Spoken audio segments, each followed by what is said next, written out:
حکومت تاجیکستان طرح سازشنامه ارتباط هوایی با ازبکستان را آماده و برای امضا به وزارت نقلیات پیشنهاد کرده است. در صورت تصویبش این سازشنامه به شرکت‌های دو طرف امکان خواهد داد که از فرودگاه تاشکند و دوشنبه به حیث مکان ترانزیت استفاده کرده نه فقط به مسافربری بلکه به بارکشانی هم بپردازند.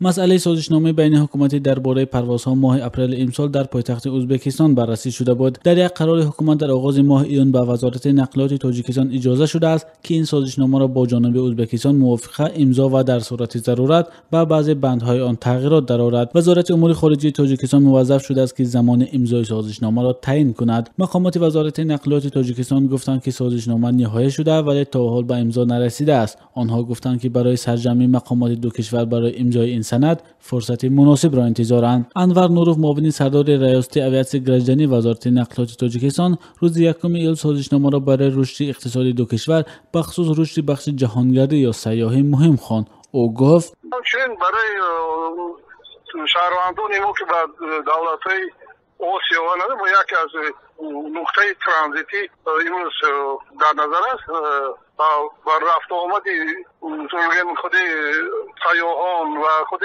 صاحبکاران تاجیک به دولت‌های آسیا